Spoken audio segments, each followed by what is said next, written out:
ওই সমস্ত ব্যক্তি যারা ভেজাল পণ্য বিক্রি করে, ভেজাল পণ্য, ভেজাল মাল, যেই সমস্ত জিনিসের ভিতর ভেজাল রয়েছে, এই ভেজালপূর্ণ মালকে বিক্রয় করা একটা বড় ধরনের কবিরা গুনাহ। এই গুনাহ থেকে আমাদের প্রত্যেকের বাঁচা উচিত। আমরা সামান্য নিজের একটু লাভের জন্য এমন পণ্য বিক্রি করি যেই পণ্যতে আমার অধিক পরিমাণ লাভ হয়, অথচ এই পণ্যের ভিতরে ভেজাল রয়েছে।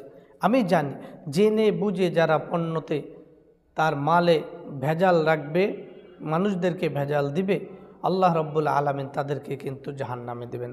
কবিরা গুনাহ, এটা একটা বড় ধরনের অপরাধ। এই জন্য এই ধরনের কাজ আমরা কেউ করব না।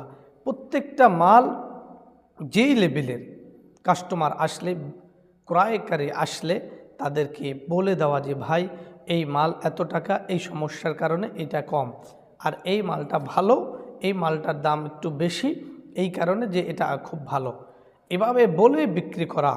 কারণ আল্লাহ রাব্বুল আলামিনের কাছে কিন্তু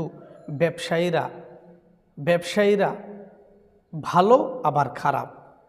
ব্যবসায়ীরা অধিকাংশ সময় মিথ্যার আশ্রয় গ্রহণ করে, এই জন্য কেউ মিথ্যার আশ্রয় গ্রহণ করব না।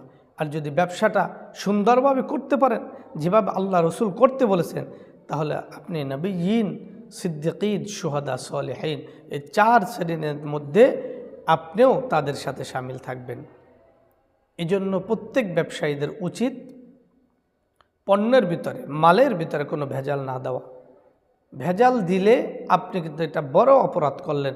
আপনি জেনে বুঝে শুনে যদি ভেজালটা দিয়ে থাকেন, তাহলে এটা বড় ধরনের কবিরা গুনাহ।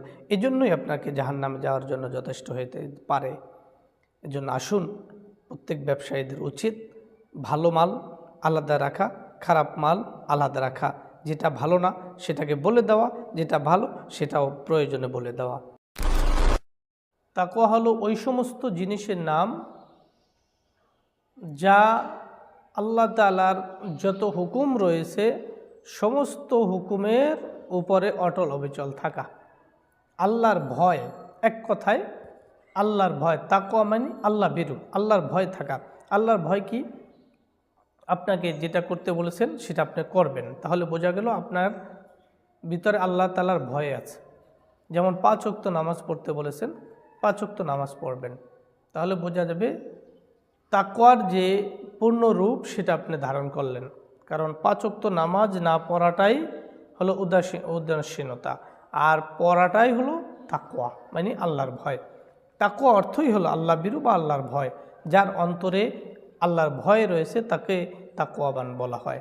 এজন্য প্রত্যেকটি ক্ষেত্রে আমরা আল্লাহ তাআলাকে ভয় করব, আল্লাহ তাআলা হুকুম পালন করব।